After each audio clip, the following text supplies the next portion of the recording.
A common concern I've seen about Ashes with its very large map is that it will be like New World and be considered a running simulator. But before we get into that, a word from today's sponsor, Raid Shadow Legends. Raid Shadow Legends fucking sucks.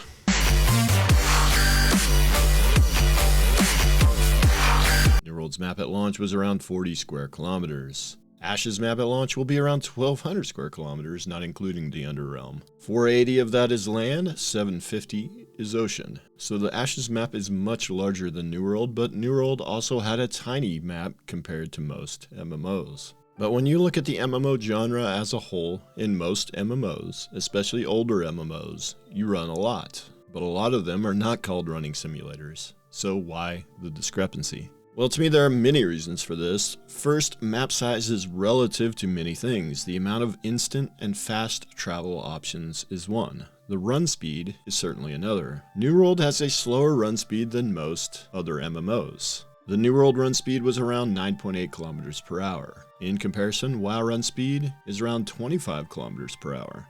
Some very rough estimates I did in my map speculation video have Ashes with a run speed of around 14 kilometers per hour, but that could be off by quite a few standard deviations, so keep that in mind. And at launch, New World didn't have mounts. In Ashes, you get a mount very early on from a quest in the starting area.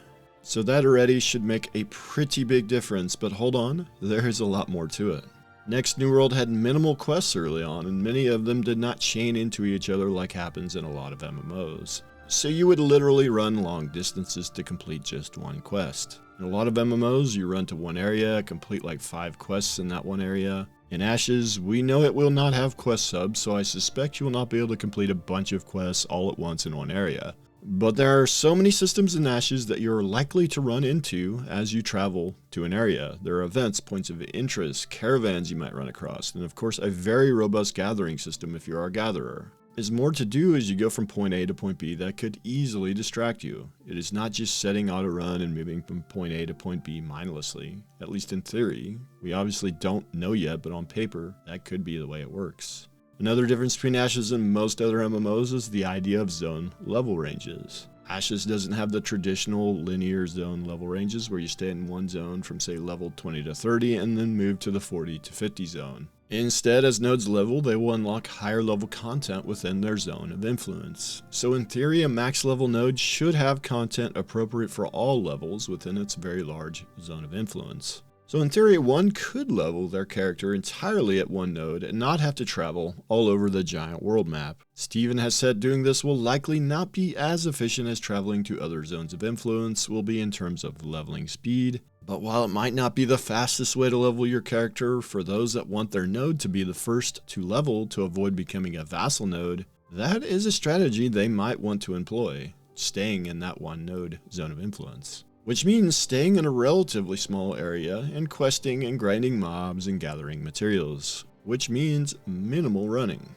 Also, New World had only a few ways to level optimally. If Ashes can have several different methods to level that are close to optimal, and if staging in one node is close enough in terms of leveling speed, then people might more often choose to do that for the long-term benefits of being a citizen in a higher level node. And keep in mind, Ashes has so many different progression paths you can partake in. So as you're running throughout the world, maybe you come across a caravan or an event or a rare gathering node, or something related to religious or social organization progression. Or maybe you're in a guild group and you run across a guild you're at war with. In general, the world is likely to feel much more alive with the myriad of progression systems that Ashes have. So while you might set out with the goal of going for a long run just to do one quest objective, your plans might change along the way. And keep in mind, you get XP from a wide variety of activities in Ashes. Now you might say, but Rive, don't a lot of MMOs have a lot of different progression paths? That is definitely true, but many of those progression systems are not meaningful. For instance, sure, crafting is useful in New World or WoW, but not nearly as useful as it is in Ashes with crafters making the best gear. And even systems people are sleeping on in Ashes like the religion system. Religious progression opens up augments, which could open up entire new ways to build your character. So again, this is, on paper at least, meaningful progression and not just purely fluff progression like a lot of MMOs have these days. So you might get bored progressing one thing for a while and decide to progress in another area for a while. You might happen upon a way to progress another system by running through an area. So I think all these different systems that have meaning attached to them can be excellent distractors as you traverse Verra. Next we have instant and faster travel. Ashes does not have a lot of instant travel options, but one people sleep on is the family summon system. In my opinion, you probably will want to be a member of a family as soon as you possibly can to take advantage of a pretty strong mechanic, at least on paper. Outside of the family summon system, the only other instant travel is available via the scientific Metropolis superpower, which allows for players to teleport to nodes within a scientific Metropolis vassal network. So instant travel will be limited and less frequent than New World, but faster travel will be much more abundant. Mounts are available at a very early level. Flight paths will open up between some nodes as they level, and airships between some Metropolis nodes will also open up. And also keep in mind, a huge percentage of the Ashes of Creation map is open seas. And if it's anything like Arcade, some of these ships will move quite fast in the open seas. Once a server is fully developed, I think this entire argument I'm trying to make of size being relative will really start to come full circle. And sure, insert your teenage jokes now.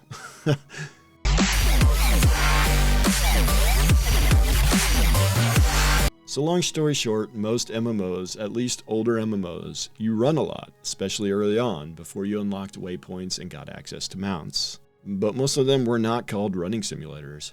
New World was because of the barely functional quest system it had at launch, and the dead world that had you just run from point A to point B constantly, with minimal, meaningful character progression systems outside of character level and no faster travel options at all.